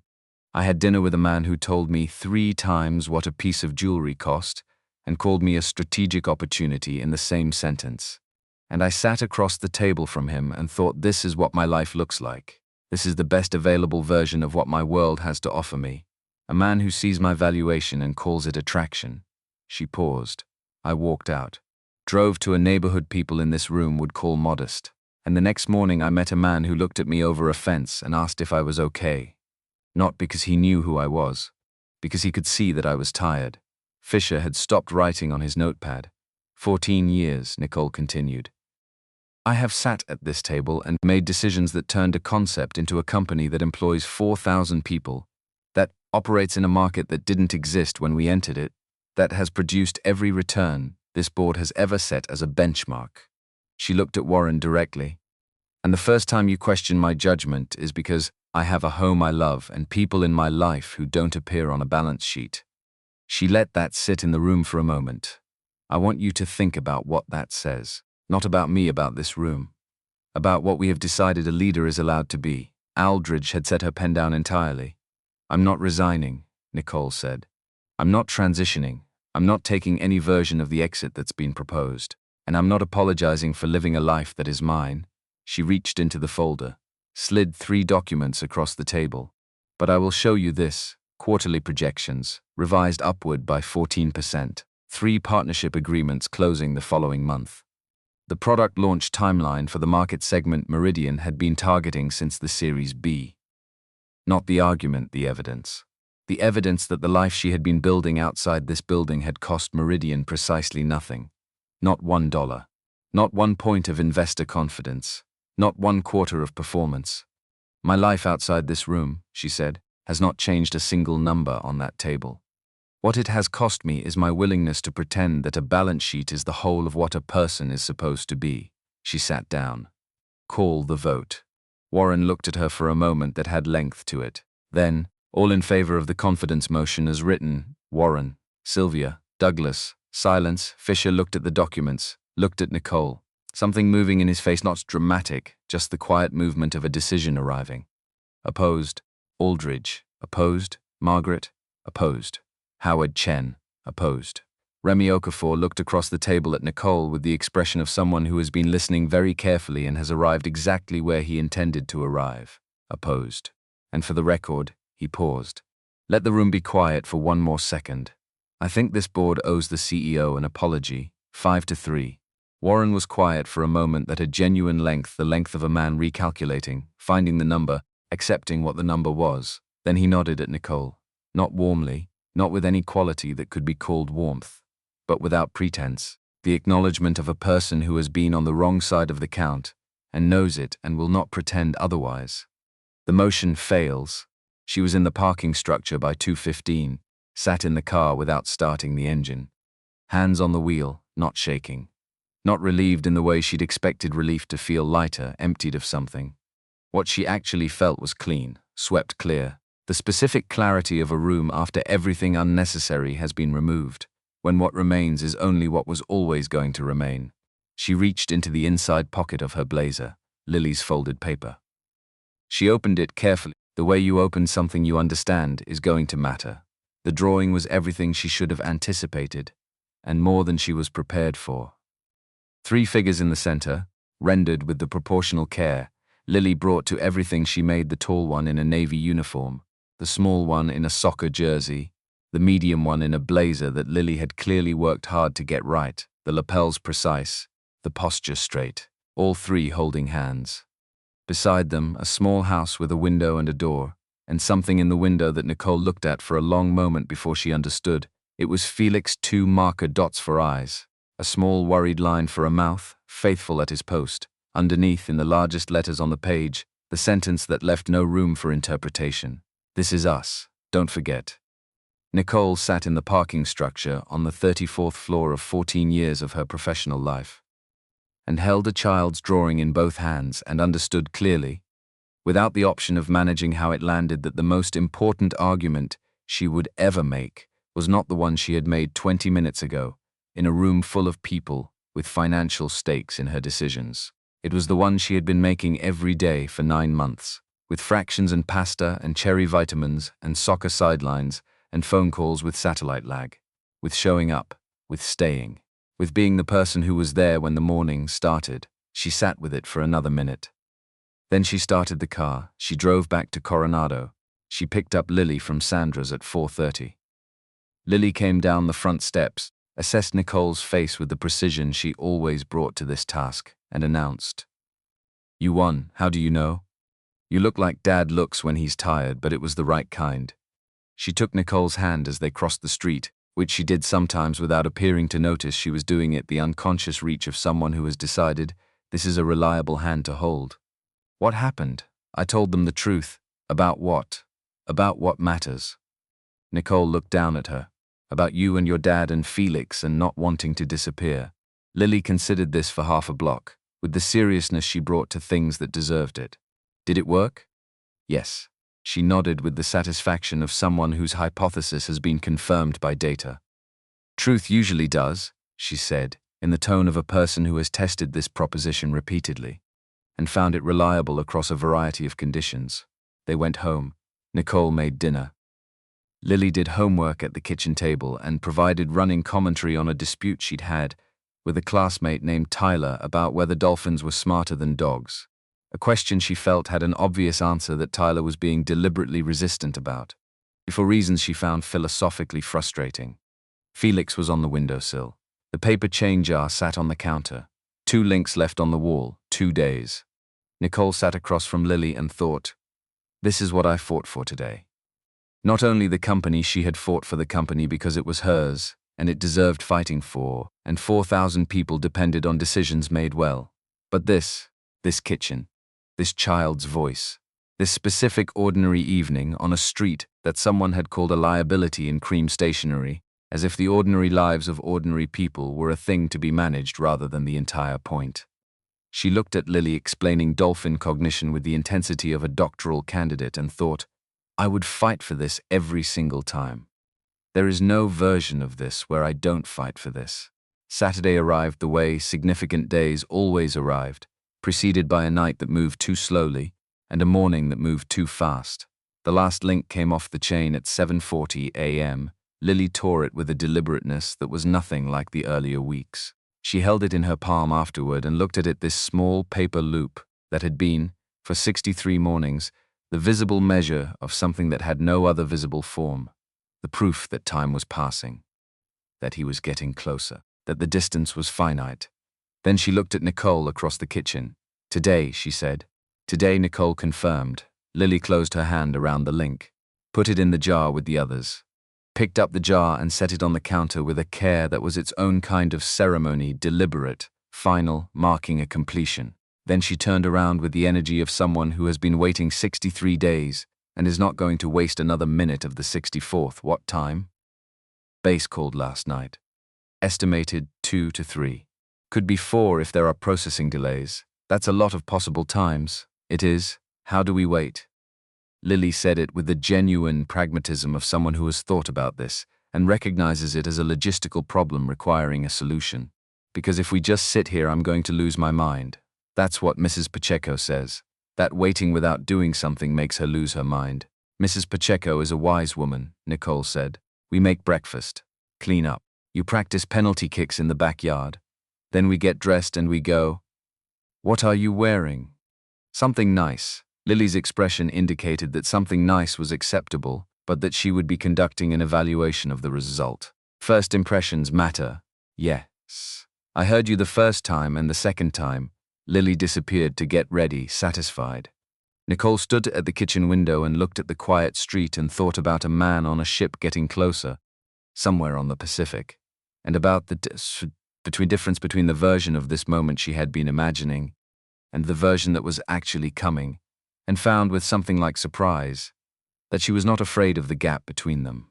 She was just ready. Ready in the way you're ready for something you've been waiting for, long enough that the waiting has made you more yourself, not less. She also noted, with the self-awareness she'd been developing over 9 months of being honest with herself, that her hands were slightly unsteady when she poured her second cup of coffee. Both things were true, the readiness and the unsteady hands, the certainty and the nerves. She had stopped needing them to be in conflict, which was, she suspected, its own form of progress. She went and got dressed. The dark blazer, because she felt like herself in it, and it had carried her through the most important room of her professional life 6 days ago, and she wanted it with her for this too. The gold chain. Her own face in the mirror, no performance, no management, just herself showing up as herself. She went to get Lily, who emerged from the guest room, her room. The word had shifted somewhere in the last 3 months, and neither of them had acknowledged it. And both of them knew wearing her soccer jersey under her school jacket, which was technically a dress code violation, that Lily had determined was spiritually permissible. Because it was almost Dad Week, and some rules were situational. She was carrying the banner rolled under her arm. She had not let Nicole see it. She refused all comment on this. Ready? Nicole said. Lily looked at her, looked at the blazer, looked at the gold chain, gave the overall presentation a moment of professional assessment. Yes, she said. You look good. Nicole looked at this 7-year-old with her rolled banner and her soccer jersey and her collecting eyes and thought, I have been waiting to hear that from you specifically. Thank you, she said. Dad's going to think so too, Lily added, and turned for the door with the momentum of someone whose production is about to reach its climax, and who has been ready for this for a very long time. They got to the base at 1:30. The gathering area was already full. Families with handmade signs and children in their good clothes vibrating with the particular energy of people who have been holding something for a long time and can see the end of the holding. Wives and husbands bending over strollers. Parents who had driven from other states. Children Lily's age and younger carrying banners in uneven letters. Nicole had been here once before 6 months ago, when Sandra had brought her for another sailor's homecoming. She had stood near the back and watched families find each other, and felt something she hadn't had language for at the time. She had language for it now. It was the feeling of being adjacent to something you belong to, but haven't been let inside yet. Present at the window, not through the door. She was through the door now. You came even then, Lily said, noticing Nicole's recognition of the space, the small movements of someone who has been in a place before. When Lieutenant Ferrara's husband came back, Sandra invited me. But you came. Lily said it with the precision she brought to distinctions that mattered. That's different from being invited. That's choosing to show up. Yes, Nicole said. It is. Lily turned back to the gate, shifted the banner under her arm. And then very quietly, mostly to herself or to the general fact of the afternoon, he's going to be so happy.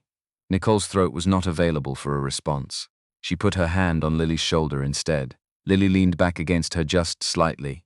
Just the small lean of someone who has decided this is a reliable place to put a portion of her weight. The unconscious lean of trust. They waited. At 2:47, the gate opened. What moved through the crowd was not immediately a cheer. Something more involuntary than that, a collective intake, a shift, a current that passed through every assembled family like a change in atmospheric pressure. And then the cheering started, ragged and overlapping and completely sincere, and children ran forward and were caught, and adults pressed hands to mouths, and somewhere to Nicole's left a woman said, "Oh, thank God," in a voice that had nothing performed in it, nothing managed, just the raw particular sound of relief arriving after a long wait. Nicole had told herself to let Lily lead. This moment was Lily's first and hers second. She had meant it entirely. She lost track of that intention the instant she saw him. He came through the gate with his unit, duffel over one shoulder, and she knew him immediately across the distance, the specific quality of how he moved, the particular way he held himself that she had been learning since a sidewalk in November, and had been learning more precisely ever since. The thing that was unmistakably him from 30 yards away in a crowd. Lily saw him at the same moment. She did not run. She detonated, Dad. The word left her at a volume that cleared a radius of ambient noise around them. And then she was moving, pushing through the crowd with the pure velocity of a 7-year-old who has 63 days of saved momentum and is not going to let anything, physics or social convention, or the presence of other human bodies, slow her down. Daniel saw her coming, dropped his duffel without hesitation, caught her mid-air, She wrapped everything around him, arms, legs, all of it, and pressed her face into his neck, and he held her with the grip of a man who has been counting the same days she has been counting, who knows exactly how many there were and what each one cost. He said something into her hair. She nodded hard against his shoulder, multiple times, the emphatic nod of someone confirming something important. Then she pulled back just enough to look at his face and said something back, and he laughed, the real one. Unguarded. Carrying across the noise and the crowd and the 63 days, landing where it had always landed, doing what it had always done. Nicole stayed where she was. She was going to give them their moment. She was absolutely, genuinely going to do that. And then Lily, chin over his shoulder, looked directly at Nicole across the crowd and pointed. Daniel followed his daughter's direction. His eyes found her. She had prepared herself for this, had thought about what she would say, how she would stand, what expression she would wear, had, in the privacy of her own mind, rehearsed a version of this moment that was composed and graceful and exactly measured. She walked toward him. He set Lily down and walked toward her. They met in the middle of the crowd, in the noise, in the full afternoon light of a Saturday in late winter, and he stopped 2 feet in front of her and looked at her the way he had looked at her since the first morning, direct, unhurried, taking the time to actually see. "Hey," he said. "Hey, you're here, I'm here." He looked at her for a moment. "Then, you won the board vote, Margaret told you, Margaret told me," the corner of his mouth. "She also said Remy Okafor told the board they owed you an apology." "He did they?" Warren nodded. It counted. He looked at her. And the thing that had been held carefully across 9 months, the maintenance of appropriate distance, the discipline of someone who understood that you cannot hold something too close when you are 1,000 miles away, the careful management of what he allowed himself to feel, in calls with bad resolution released. Not all at once, like a hand that has been gripping something for a long time, opening one finger at a time, slowly, in the order they can bear to let go. He stepped forward and put his arms around her. She pressed her face into his shoulder. The smell of him real, present, completely different from the compression of a video call, or the reconstruction of memory, arrived with the force of something she hadn't known she'd been missing, in precisely this form. Her arms went around him. Neither of them said anything. The crowd moved around them the way water moves around something that has decided to be still. Other families, other reunions, other people finding each other. Someone nearby was crying with the unpretty honesty of genuine emotion. Nicole thought, "I am not going to do that in front of 400 people and a naval base." She thought, "I am completely going to do that." She did not do it. It was a near thing. She felt the evidence of it in her chest for a long time afterward. When they separated, he kept his hands on her arms and looked at her face, with the careful attention of someone doing an inventory, checking what was there, what had changed, what had held, quickly, in the space between them that was only theirs. "Before Jennifer died, I thought I understood what a family was. And when I lost her, I told myself the chapter was done. Just Lily and me. Everything else would be extra." A pause. "And then you walked into your driveway with a forgotten coffee cup and told me you'd had a long day." Like it was an ordinary thing to say, like we were already the kind of people who said things like that to each other. He looked at her steadily. "Somewhere in the middle of all of it, I stopped believing. The chapter was over." She was very still. "You didn't just walk into our life," he said. "You held it together while I was gone. You fought for your place in it when people told you to leave." And Lily, his voice changed on her name, the particular weight he carried in it, the specific gravity of a person who is someone's whole world and knows it. "She asked me on our last call if I loved you. I told her I did. She said she already knew and I should just come home and say it to your face. I told her the same thing," Nicole said. "The morning after she asked me, I know. She told me. She tells you everything. She tells me everything," he confirmed, and the way he said it, fond and specific and entirely at peace with it, was its own kind of declaration. Nicole looked at him. This man, who had asked if she was okay on a morning when she needed someone to ask, who had never once looked at her like a line item or a strategic opportunity or a cap table entry, who had handed her his daughter and his trust and gone thousands of miles away in the belief that she would hold both carefully, and she had, and here they were at the end of the distance in the middle of a crowd, "In the afternoon light I love you," she said. One clean sentence. No hedge, no soft landing, No management of how it would be received. Just the true thing, said plainly, to the right person. I love you too, he said. From 3 feet away, Lily made a sound of profound and long-suffering relief. Finally, she moved toward them with the momentum of a director whose production has reached its climax on schedule. Now can we see the banner?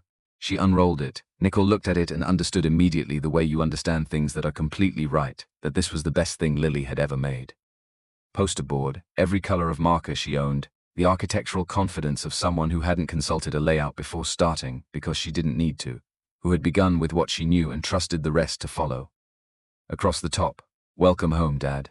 In the middle, the 3 figures navy uniform, soccer jersey, blazer, all holding hands with the small house beside them, and Felix in the window, faithful at his post, his worried marker face unchanged by any of it. Across the bottom, in the largest letters on the board, the sentence that left no room for ambiguity or interpretation or careful management. We are a family now. Daniel looked at it for a long time. Long enough that the moment had its full weight.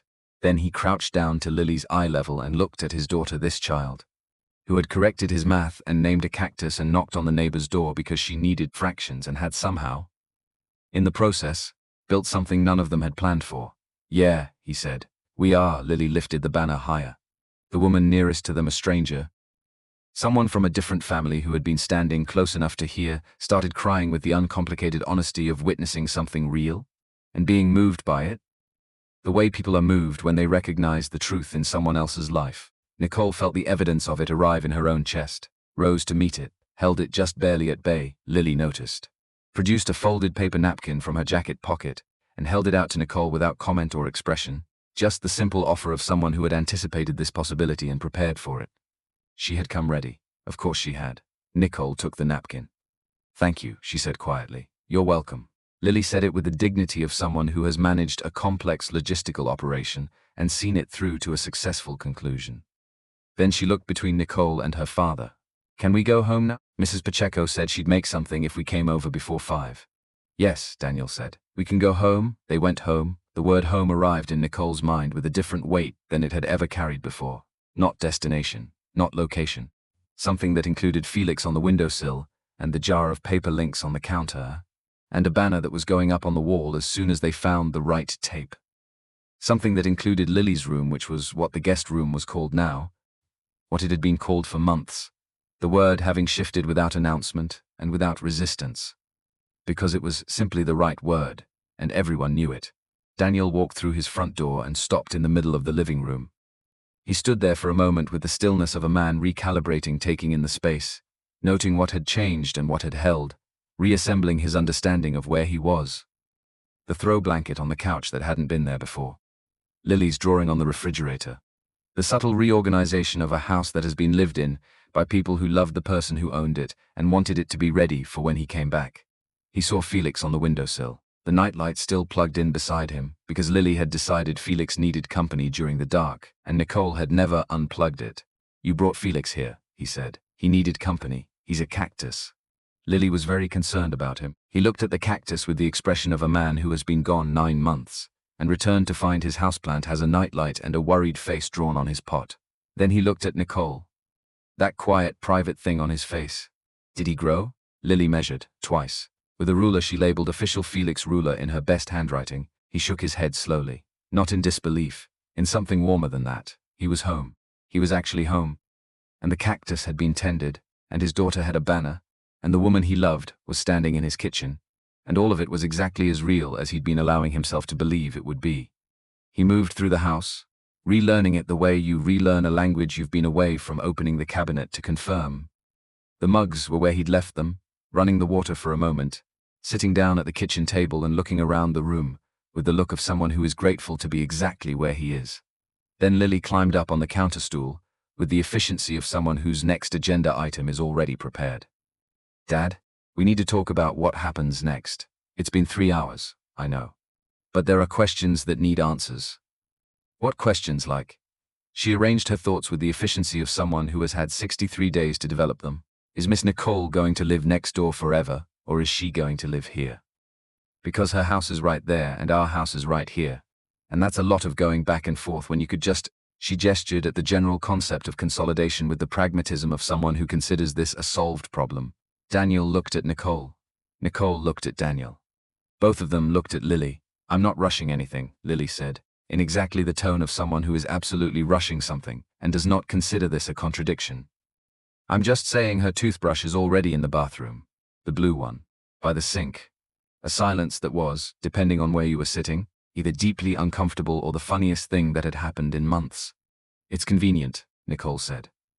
"That's my point," Lily said, pointing at Nicole with the vindication of someone whose supporting evidence has just been confirmed by a witness. "Practical." Daniel looked at his daughter, at the banner leaning against the wall, not yet hung but present, at the jar of paper links on the counter, at Nicole, standing in his kitchen in her dark blazer, with one hand slightly over her mouth in the expression she wore when she was not going to laugh in front of Lily, because it would only encourage her. He looked at all of it, this accumulation of evidence that something had been built here, while he was gone. Something specific and real and slightly chaotic in the particular way of things that involve a 7-year-old who has strong opinions and excellent follow-through. He felt, moving through him in the way of something that has been anticipated, and is finally actual, the specific quality of gratitude that comes not from things going according to plan, but from finding that the things you didn't plan for turned out to be exactly what you needed. "What if," he said carefully, "we made some decisions together, like a family?"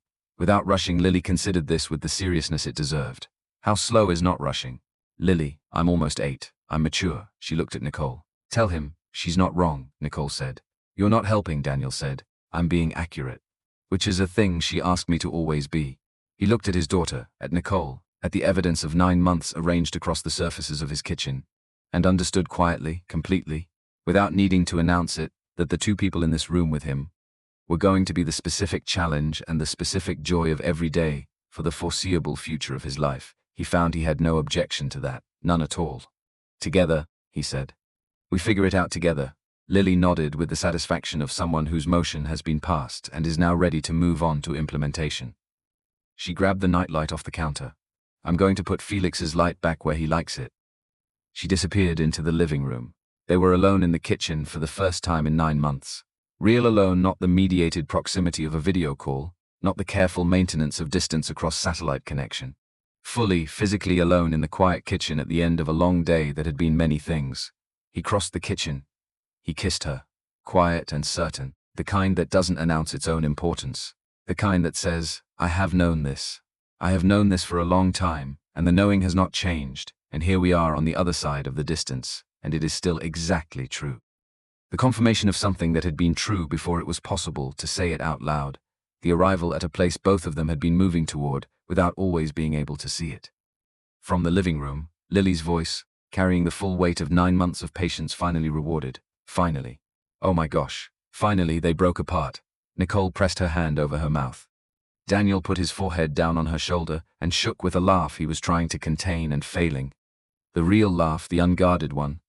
The one she had first heard through a window on a November night, and that had been, without her knowing it at the time, the beginning of everything. "She's going to be a problem," he said.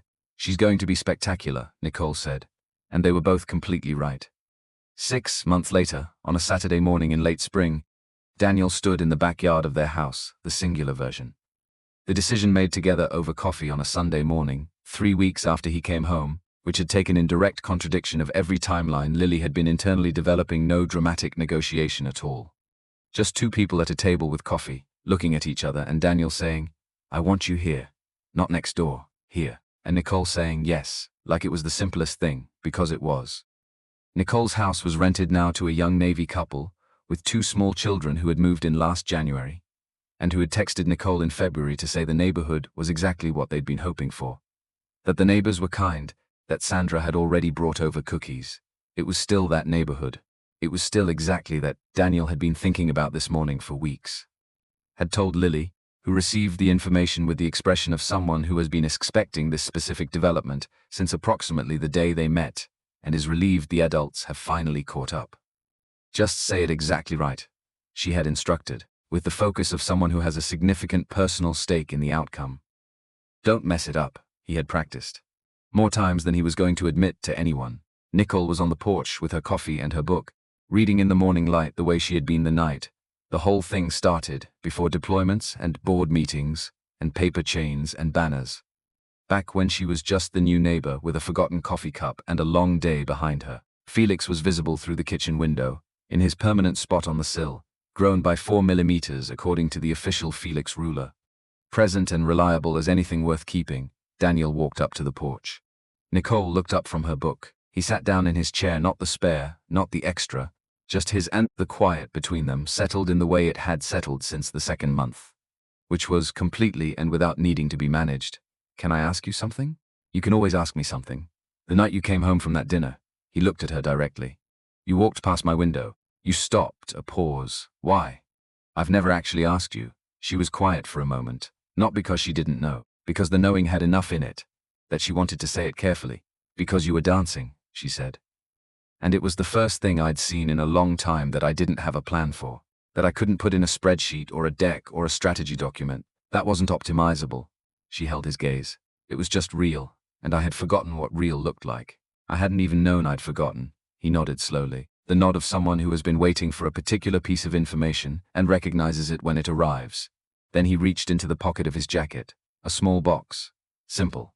Not announcing itself. He'd had it made by a retired Navy man who ran a jewelry shop 2 miles from the base and who had asked, when Daniel had explained what he was looking for, "What do you want it to say?" And Daniel had said, "I found you.